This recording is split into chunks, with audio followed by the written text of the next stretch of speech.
I hear a lot of lawyers talk about how much money did you make on the case. What I focus on is how did we do for the client? Yeah. A lot of times the clergy's called first, you're next, and you got to be able to handle that situation, then go home to your family and not bring it with you. They say he walked out into the road and the RV hit him. And there was just something about all of that that didn't sit right, both with me, but most importantly with the clients.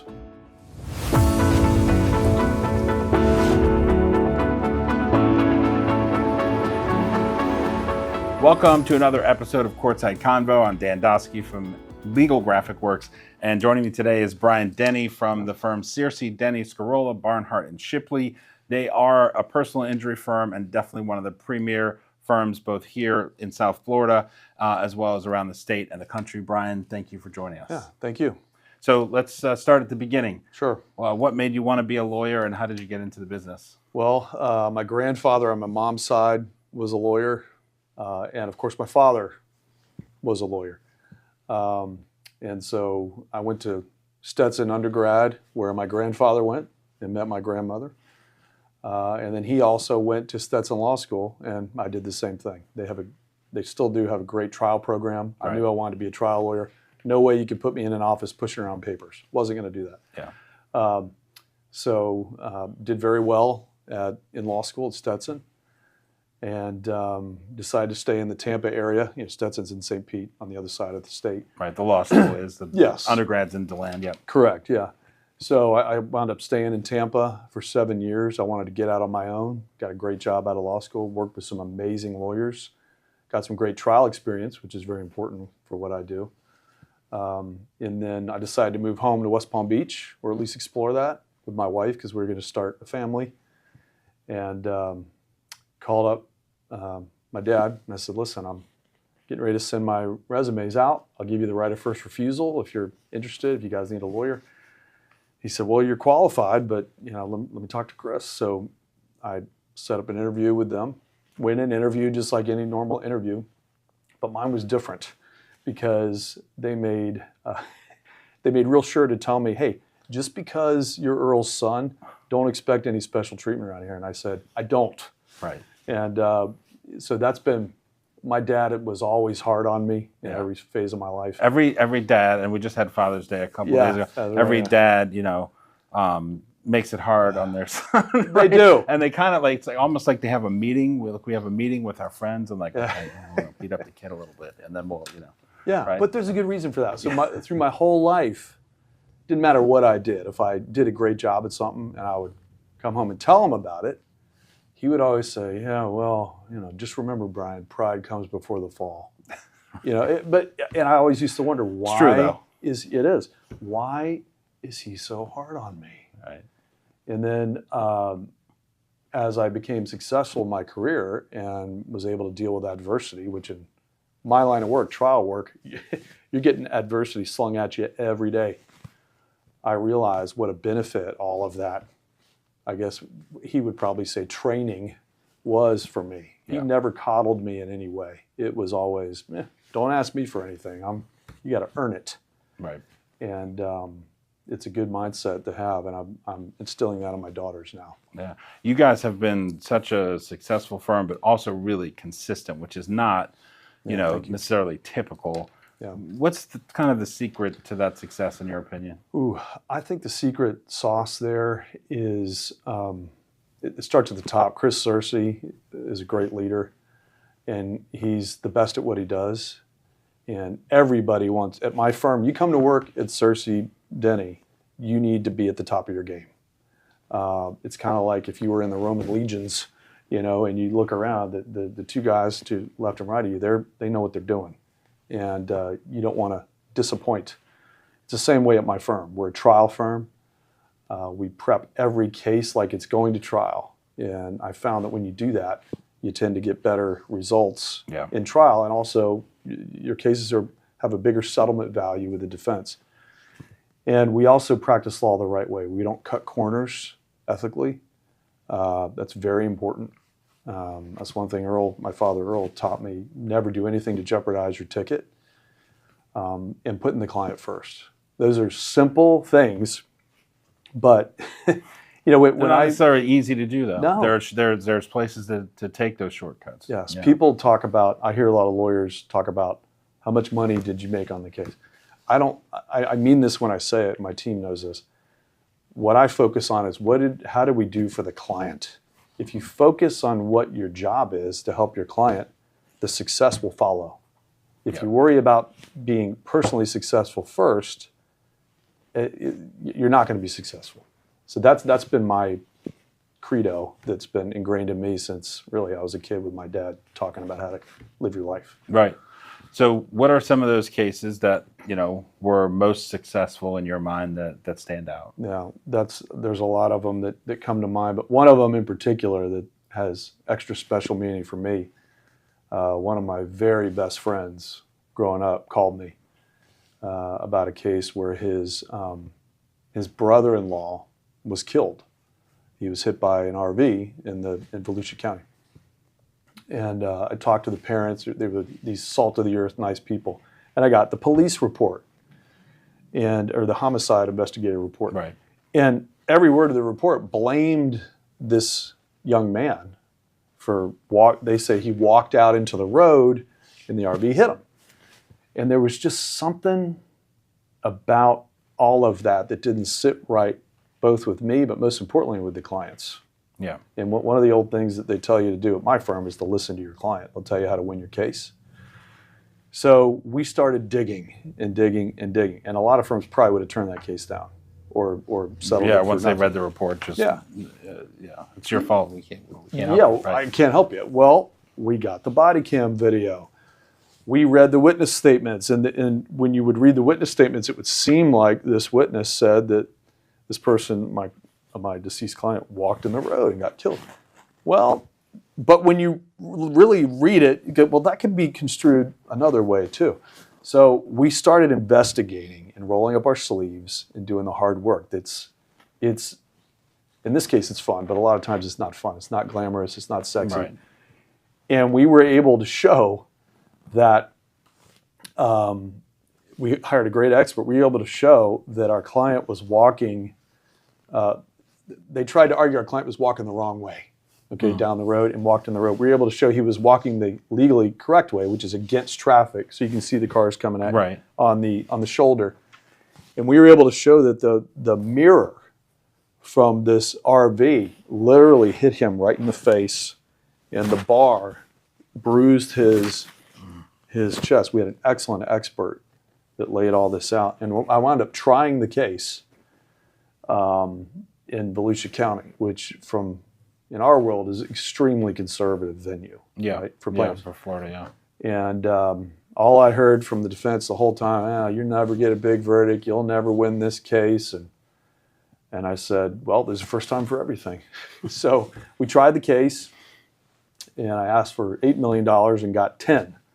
And when I turned around after the verdict, the whole family, I just want to cry thinking about it. The whole family is like sitting behind me. One of my best friends in the world is sitting behind me. My co-counsel, Matt Schwenke, we were all teary-eyed. Everybody was crying. The jury just, embraced the family. It was an incredible experience. And it's cheesy to say, oh, justice was done. That word is thrown around like it means nothing. But when you see it, it means everything. And that was one of those examples where an injustice was corrected.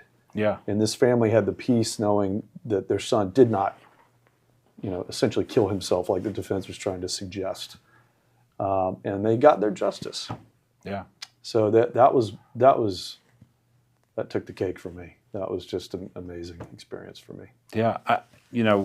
I work on our video department, lead our video department, and we work on, generally, a lot of times when I'm interacting with you guys, it is for, a case like that where we're maybe putting together a video.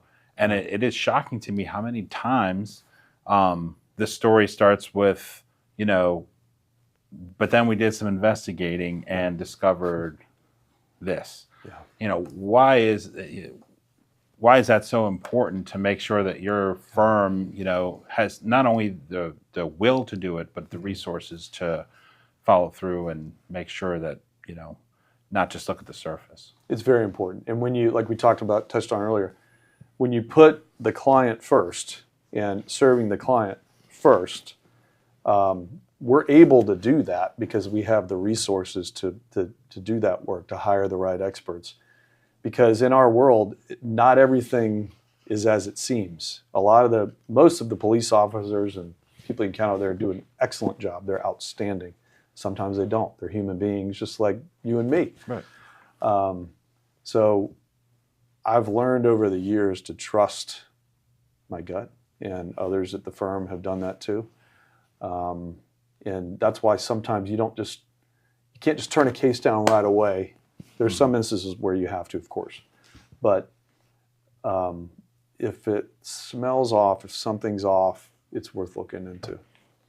What do some of the things that you guys have been able to implement in terms of how your firm is structured to help you do that? I know you have a lot of investigators. And so Yeah, we do. So I can speak to every team is different in my firm, but I think we all have freedom.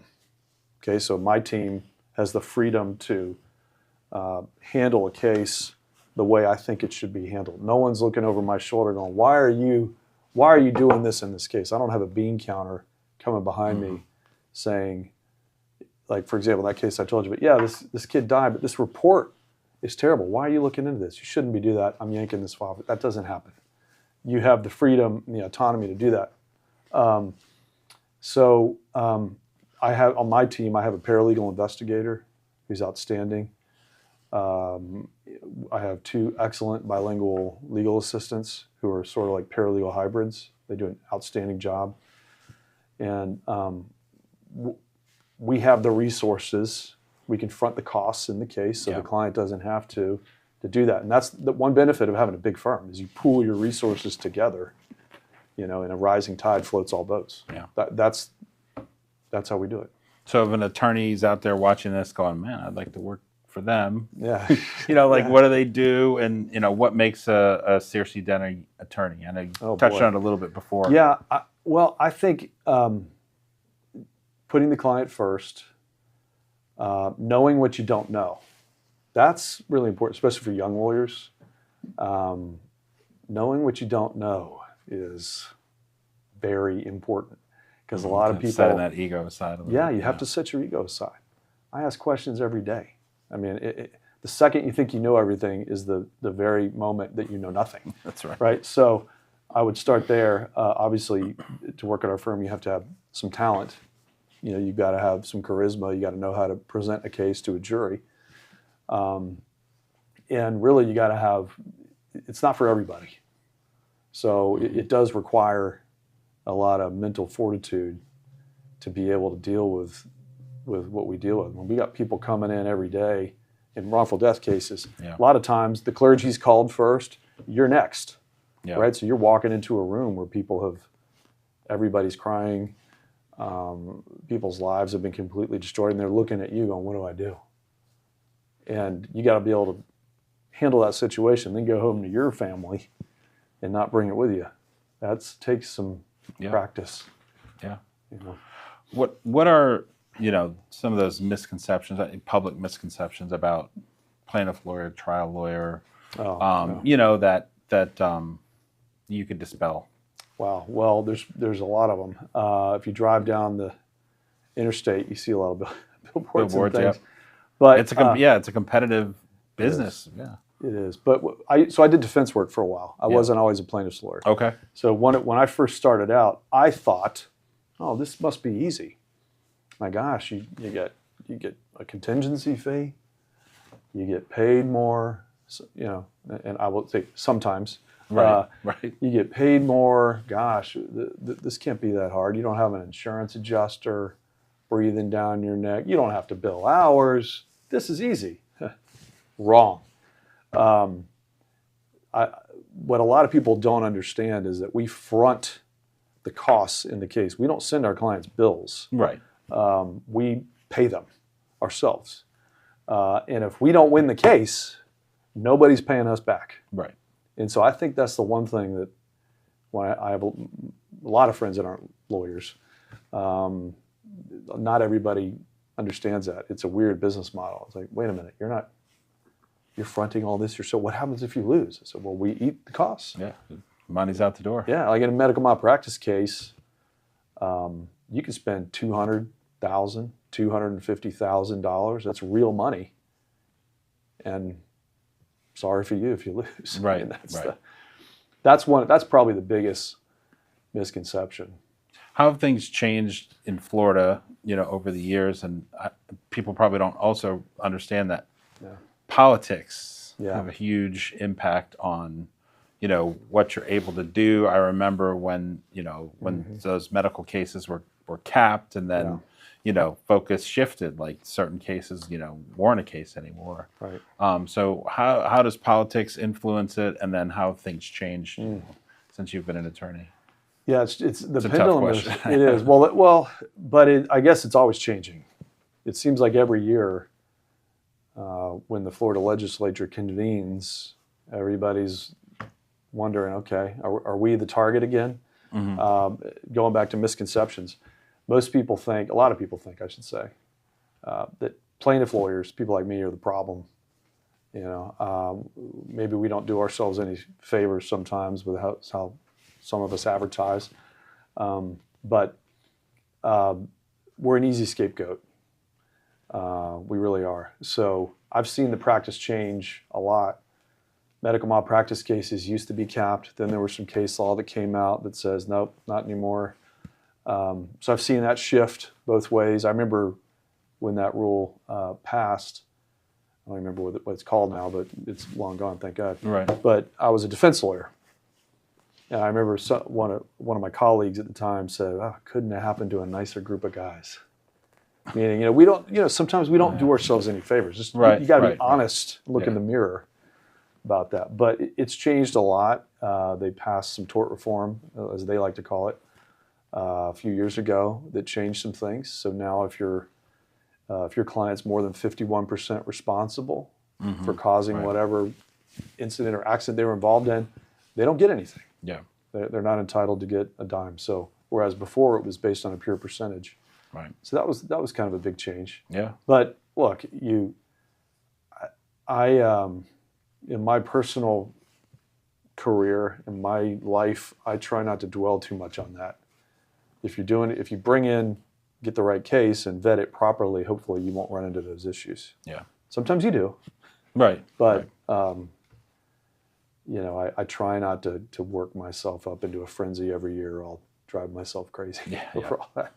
So what does keep you coming back to it every day?